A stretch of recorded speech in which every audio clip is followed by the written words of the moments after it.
Hey, fight fans, this is Kimber Schaefer with Rage in the Cage, Oklahoma, and it is about that time. Rage in the Cage 93 is coming your way Saturday, May 27th. It's actually a two-night event with Roll in the Cage on Friday the 26th, followed by Rage in the Cage on the 27th, and that's when you are showcasing your skills in the cage. You are, it's a title bout. Yes, Amy lightweight title fight. You obviously already have some yeah, belts some gold, you know what I there, mean? some Hey, gold there. Ethan does too, man. I've been watching him. This is an exciting fight, and I'll give it to Summer. She can match make. I mean, This is this exciting. looks amazing on paper. Both of you guys have already won belts for other promotions. Both of you are 4-0. Neither one of you have tasted defeat to this point, but obviously only one of you guys can go home with that belt, which I must say is ordered and on its way, and it looks Yeah. like nice. It is Yeah. a nice belt, so I'm super excited about that. Torance, I don't know if I said your name, Glidewell. Yeah. So excited to have you here for Rage in the Cage. You are not a debut, obviously, but this is your first time fighting for us. So as I say, you are now Rage in the Cage family. So we're excited to have you here. I hope you followed Rage in the Cage and you kind of know what you're going to expect or what to expect from us. And, you know, our first priority is you fighters and making sure that you feel like your family with us. And that's why we do these extra things like pre-fight interviews and things. So thank you for being here, taking time out of your schedule to drive out for this. We are here at the Academy of Martial Arts in South Oklahoma City. We are so thankful for the guys here for letting us do pre-fight interviews. So I want to make sure that I get that in. And I want to find out about you now. So tell me about what made you want to get in the cage. Um, I've always wanted to do it since I was a little kid. You know what I mean? I grew up street fighting. I was just a bad little kid, and I got my face split open multiple times. I got hit with lighters, metal pieces, like tore my face open. You know what I mean? And once I realized that it ain't all fair in the streets, I was like, I'm gonna go somewhere where I know it will be fair. You know what I mean? And I'll get that edge. And here we are, and I'm excited to be here. Thank y'all for having me here too. You know what I mean? And, You're so welcome. it's been. Sorry, I didn't mean to cut you off. No, It's you're been. fine. It happened quick. Like, it didn't happen overnight, but I just started training MMA like 2 years ago now, and been going strong since. Just, I'm hungry. All I want to do is fight, and we're going to swing and bang. We're going to see what it's about. I'm going to test this chin. I'm going to test this will. How did you reel that in? Did you have training, like wrestling training, or was it just straight street fighting? Street fighting at first. My uncle, he taught me some boxing because he came up like just the basics, you know what I mean? Like your jabs, your crosses, your hooks. And he was like, nephew, you need to go be an MMA fighter. I feel like you'd be really good in it. And I was like, nah, man, I don't want to do that stuff. You know what I mean? I just want to throw hands. And he was like, nah, I bet you could be a champion. And here we are. I'm about to be a 2-division champion May 27th. You know what I mean? Yeah. And, you know, it takes discipline. And how has it changed you being in an MMA gym? As you said, it made a man out of me. It's changed my entire life around. At first, I couldn't even work a day-to-day job because I was too weak-minded, you know what I mean? Mm-hmm. It's like, I can't do this, but I quit one day in practice, and my coach is like, you do that again, and I'm going to pull you out of the fight, and this is my first fight, and ever since then, I just been going hard. Like I said, I've been turning up. I'm the pace pusher, you know what I mean? I test everyone's will. Who's your coach? Terry Farley. Shout out to him and my manager, Oh. Amanda Farley, as well, and my team, Minotaur MMA, because Okay, so they're I'm great. impressed that they whooped you into shape, in other words, and that you had the foresight and you realized that you needed that, because that's the first step sometimes. Because authority is hard. That's the Like difference. in me authority now. is Yeah. hard. It is. I didn't listen to nobody. You know what I mean? I got in trouble with the law a lot as a kid and stuff, and I was like, man, I don't want to do that anymore. And like I said, at 18, I quit practice at one time, and that's something I don't do now. I keep pushing forward. You know, there ain't no quitting me.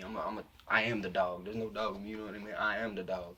What impresses me with you is you, even where you've come from, you are an amateur. You've got like 6, 7 sponsors.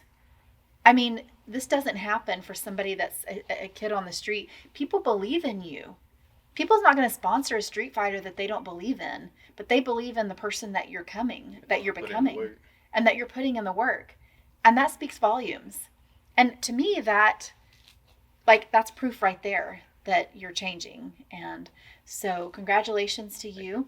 So 4-0, walk me through these other 3 fights. There's obviously, I mean, it feels like they're all highs because they're all wins, but surely you had some learning lessons in there or some close calls. Or I say my toughest fight was my hometown fight. It was the first fight that ever made it out of the first round, and it's like, yeah, I'm not gonna go out there and give it 100 like every shot. You know what I mean? Now I'm gonna take my time because I've got 5 rounds now, and I'm just I'll be honest.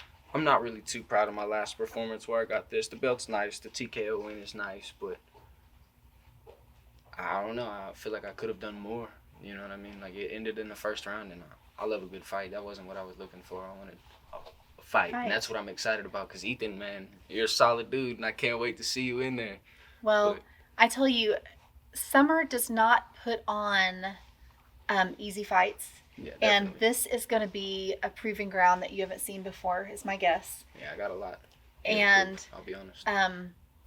Rage in the Cage is just a different stage locally. Probably maybe something that you haven't experienced yet. I think this is the biggest promotion in Oklahoma, and like I said, to have the title shot right away, not even fought for y'all yet, that's a blessing in itself. I'm meant to be here. You know what I mean? This is awesome. And the people that have been here before, lot, like we're going to interview Ken Coulter in a little bit. And yeah, it's huge for you to be at this point and being able to fight for a title. Of course, winning another title probably played a lot in that, and you having 4 wins under your belt to get this far. But congratulations! I'm so proud of you. Thank you. Anything that I didn't mention about you that you want fight fans out there to know, or any shout outs? Because obviously you've got a few sponsors that you might want to mention. I want to shout those guys out for sure. I want to shout out the Lash Society over in Shawnee. Those are my people. And I want to shout out 3 Little Birds Boutique over there in Newcastle. That's my boss's wife's boutique. Y'all go check that out. They got a lot of nice summer clothes. Excuse my stutter. That's and, okay. Shout out After Hours Fence and Lawn. They aren't your only choice, but they are your right choice. And shout out Still Monkey, that Chicken Shape Fitness. They get it done. If you want to get in shape, hit them up. And so that was 4. And shout out my people over there, Elevated as well. They're great. They take care of me. Crowd therapy, red light UV therapy. It's all a blessing. I love y'all. To all of my supporters, yeah, definitely. I appreciate y'all more than y'all know. And I know y'all are going to appreciate this fight that I'm about to put on in a couple of weeks for y'all. I can't wait. Well, thank you so much. We appreciate you. Thank you to your sponsors. We appreciate them sponsoring you and allowing you to do what you love, and thus fight for Rage in the Cage. You guys support Torance. One more. Don't forget it. You go ahead. Talk over me. I'm sorry. You're fine. The Den downtown, man. All your smoke accessories, bongs. They got gift items, incense. They got hats, shirts, all kinds of good stuff. Y'all go check them out too if you're down there in Chickasha. All right. Well, feel free if you think of any more sponsors. I'm telling you, I don't want you to forget them. I believe that. All right. So it's on you guys now. You've got to go get tickets. Come to Rage in the Cage 93. And if you want, you can come a day earlier to Roll in the Cage 7, happening Friday, May 26th, followed by Torance, Glidewell right here, fighting on Rage in the Cage 93, May 27th. You can get tickets for both events on stubwire.com. It's at the heart of Oklahoma Expo Center in Shawnee, and we're going to see you there where we're going to rage it up. All right, Rage Nation, thank you so much for watching. We love you guys. We are so thankful for our fans. Be sure to log on to our YouTube for all of the information about the fighters that fight on Rage in the Cage, all of our event news. Join us there where we always rage it up.